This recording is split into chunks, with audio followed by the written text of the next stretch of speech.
Samantala, nagpalabas ngayon ang Commission on Elections o COMELEC ng show cause order laban dito kay senatorial candidate Camille Villar dahil umano sa vote buying.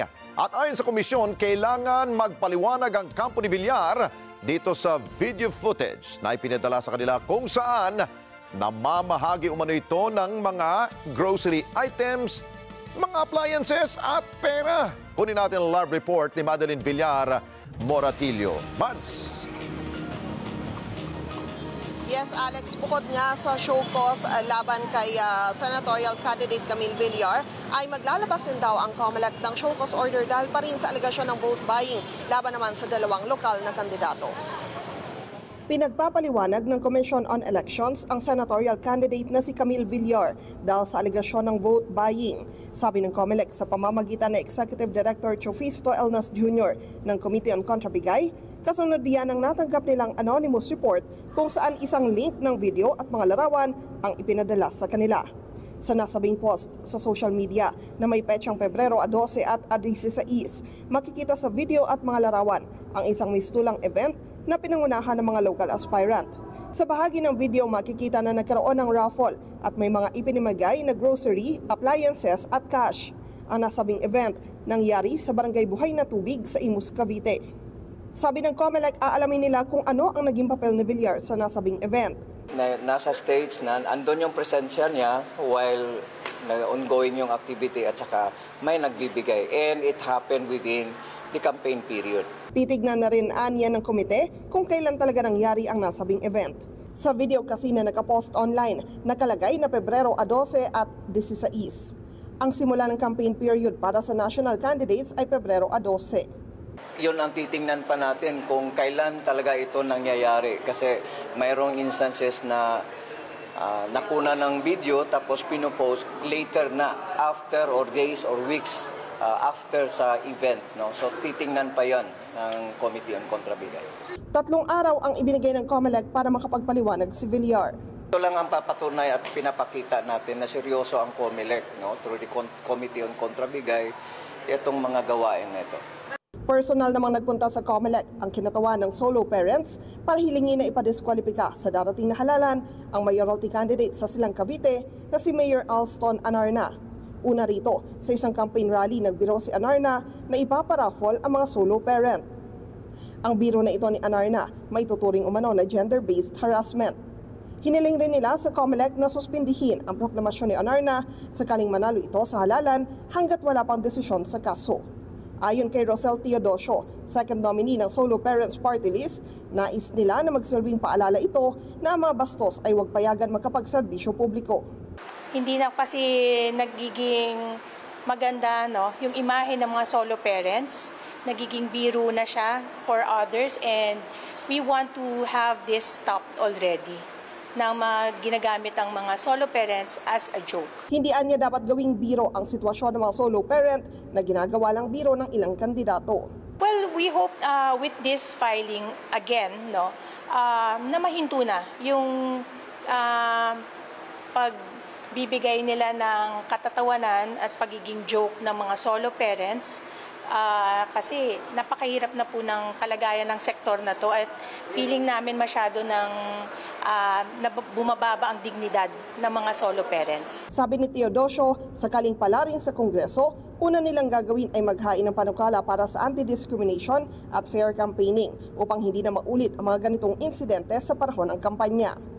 Ang COMELEC 2nd Division naglabas naman ng summon sa congressional candidate sa Pasig City na si Christian Sia kung saan binigyan siya ng 5 araw para sagutin ang motu proprio petition for disqualification na isinampa ng Task Force SAFE.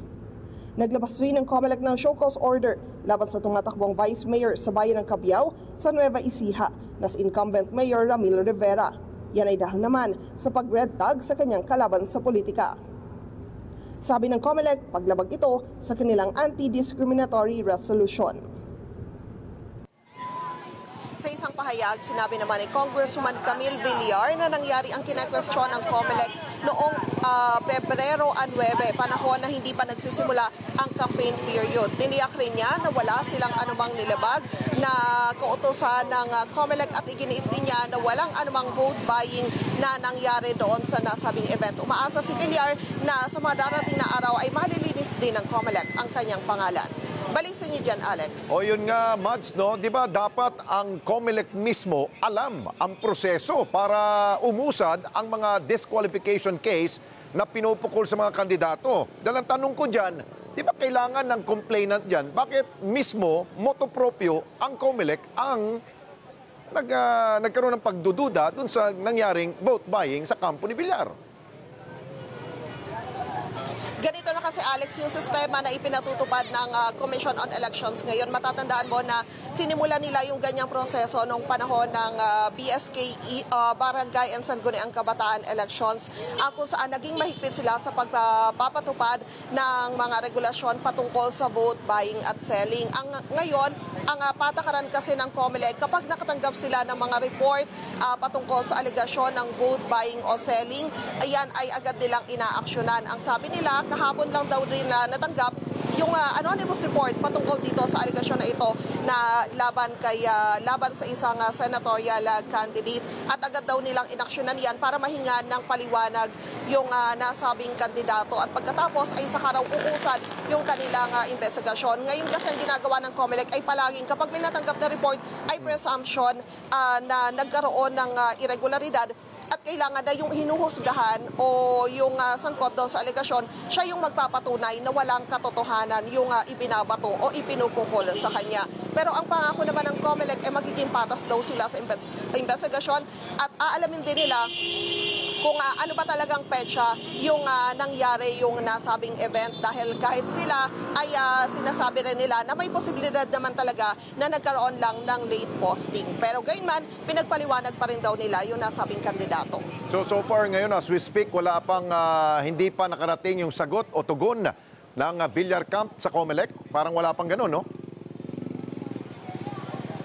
Wala pa, Alex, kasi alam mo kanina hanggang hapon ay hinihintay rin namin talaga yung kopya. Wala pa kasing physical na kopya rin ng show cause order na ibinibigay sa amin yung COMELEC. Kasi ang sabi nila, magbibigay raw sila ng kopya sa media kapag yon ay na-serve na nila sa kampo ni Congressman Villar. Pero sa inilabas ngang statement ng kampo ng mga Villar, wala pa raw silang natatanggap na kopya nitong show cause order na ito ng COMELEC. Ayun, pero may sagot na sila doon sa alegasyon.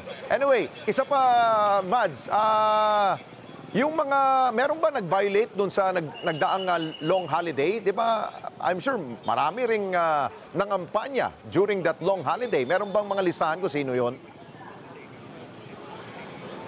Ang initial na sinasabi ng COMELEC, Alex, ay merong 4 silang kandidato na nakitang lumabag sa, ang tawag nila ron parang mini campaign ban. Yeah. Dahil 2 araw lang naman na umiral yung pagbabawal sa kampanya. 3 local candidates at isang party list daw itong kanilang tinitignan. Pero posibleng madagdagan pa raw ito sapagkat chine-check pa rin nila yung sa social media raw kasi nangyari itong mga paglabag na ito. Kasi ang sabi nga ng COMELEC, kahit na hindi sila physical na mangampanya, kung sa social media account naman mismo ay ginagawa nila yung pangangampanya, yon ay ipinagbabawal din. Okay. Maraming salamat sa iyo, Madeline Villar Moratillo. Mata natin ng halalan dyan po sa COMELEC. Thank you.